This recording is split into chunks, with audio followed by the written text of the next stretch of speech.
Hariam children, we will continue the chapter Excretion in human, right? Last class we have learned the internal and external structure of kidney. Today we will learn the structure of nephron along with the mechanism behind excretion. Okay, let us see. This is a complete nephron, right? The nephron consists of three basic parts. But if I will see the complete part, then it consists of 5 parts. Nephron is what? It is the structural and functional unit of excretion. So have a look to this diagram to see what are the different parts of nephron, right? First part of nephron is Bowman capsule. Connected to it are convoluted tubules, which we say the first convoluted tubule or proximal convoluted tubule. Otherwise, in short, we remember PCT. It is convoluted, means it is curved, right? Which is again connected to a very thin, elongated tubule, which is just very thin diameter, just like a alpine you are using. So it is just very thin, and which is known as loop of Hanley, right?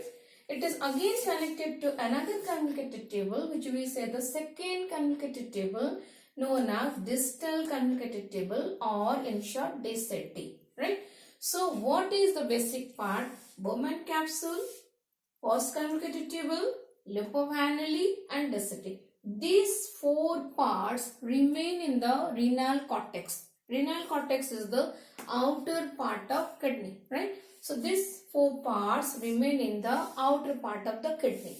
But the last part, collecting duct, it is present in the medulla of kidney. We say renal medulla, right?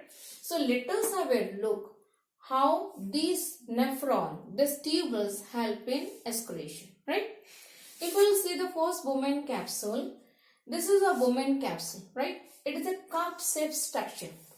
In the cup-shaped structure, we will find that turf of capillaries are present. These are the turf of capillaries, right? This turf of capillary we called as glomerulus, right? So this turf is known as your glomerulus.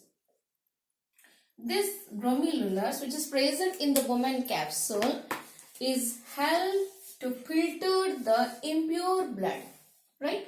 And it produces a glomerular filtrate, right? This glomerular filtrate normally contains glucose, water and salt, right? This Bowman capsule, which maintain a hydrostatic pressure in kidney. Why? Because it is connected to 2 capillary. This is afferent arterioles and efferent arterioles. Afferent arterioles is wider arterioles where the blood enter, right? And glomerulus help it to filter. And after filtration, the pure blood, it passes through the efferent arteriole. Due to this difference in the shape, it is wider, which one? Afferent, and efferent is narrow, right? So they maintain a hydrostatic pressure in Bowman capsule. And due to that, the blood purify and produce glomerular filtrate, and this glomerular filtrate passes through renal vein to different parts of the body. So the first step of your excretion is ultrafiltration. This ultrafiltration, it happens in the Bowman capsule. Second part is called reabsorption. This reabsorption is normally held in PCT, loop of Hanley and DCT, right? So PCT, what? These 3 function, their function is for reabsorption, and you will find this proximal convoluted tubule or PCT, it is normally absorb glucose, sodium and chloride ion, basic part. And whereas the loop of Hanley, it is normally, its main function is to absorb water.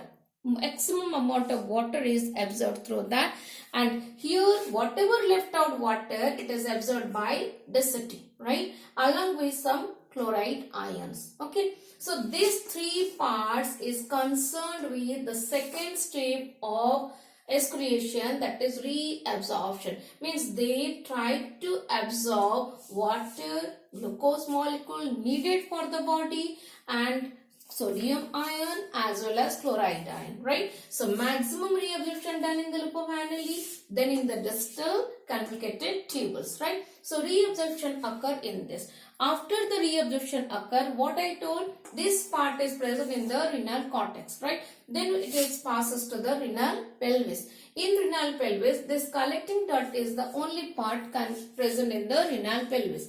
After the urine is prepared and water, excess of salt, glucose needed for the body is absorbed, then the urine is totally formed and it is passes through the collecting duct, right, which is present in the renal pelvis, and this collecting duct flows into ureter, right? Already we have been done. Urinary system consists of kidney, ureter, urinary bladder and urethra. So it is connected to the ureter and urine flows into the ureter. Then it is passes to the kidney bladder and your urinary bladder, then to urethra. And urinary bladder is a muscular part, and the flow of urine from urinary bladder to urethra, this process is called urination, right?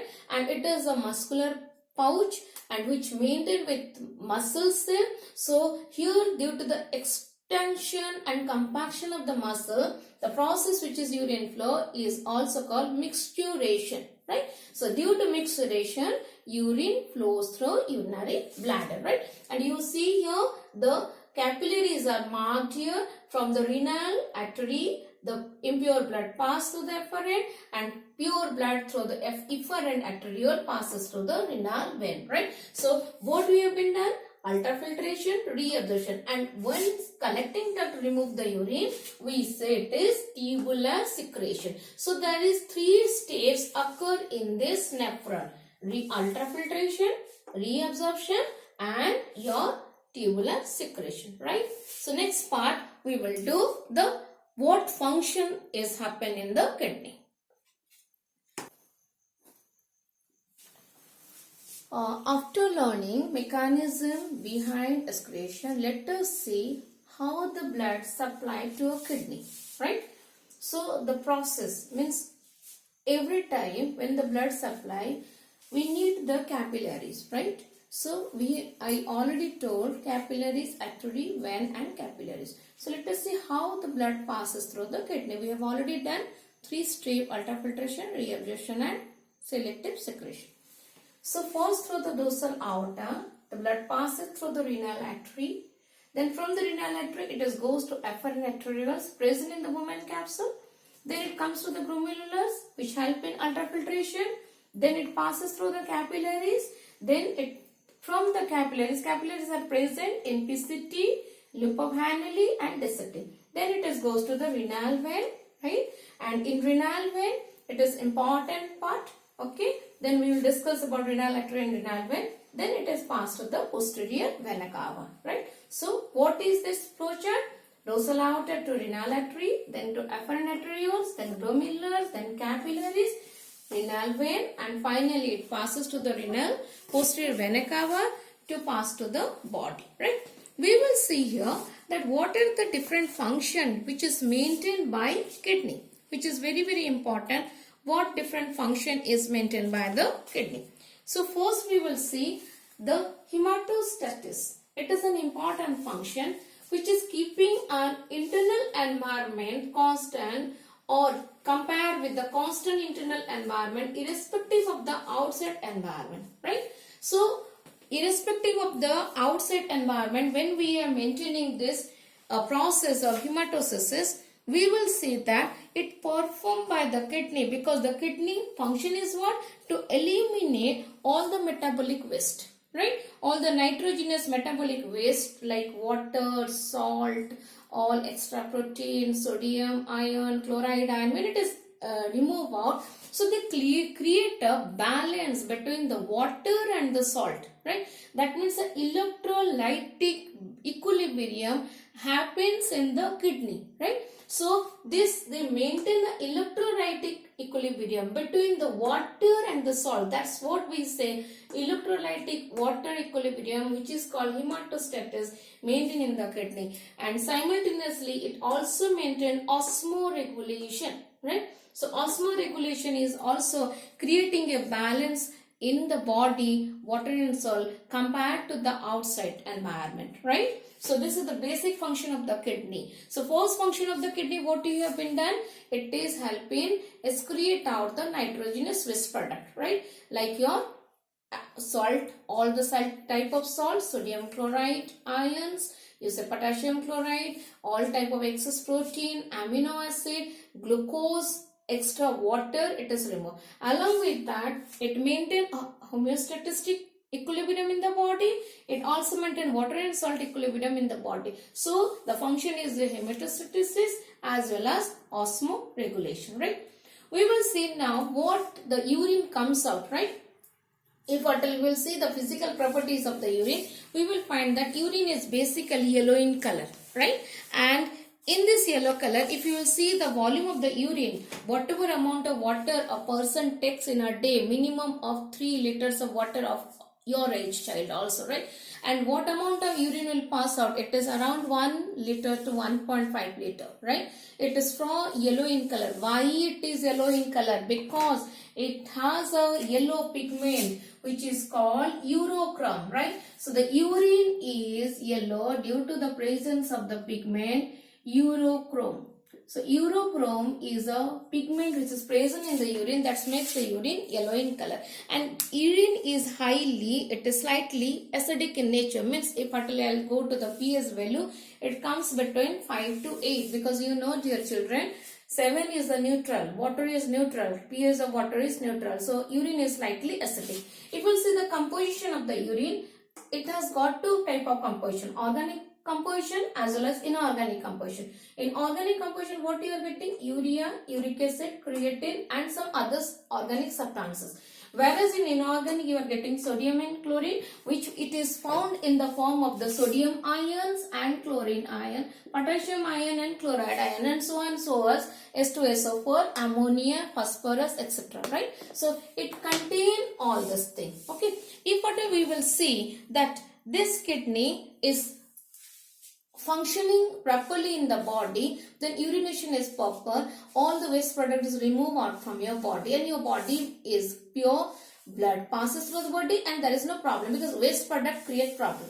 But if at any cases for due to any reason it doesn't happen, then the kidney does not function normally and it started functioning abnormally, and in that condition there is some disorderness found in the kidney such as kidney stone, right? When more amount of uric acid produced cannot drains from the kidney, it's remain, it cause kidney stone. It also cause urinary tract infection, which we say UTI, right? It is also happens due to the high concentration of electrolyte in the kidney, in ureter, as well as it also cause the diabetes. If the amount of glucose is more, cannot drains, it also cause diabetes.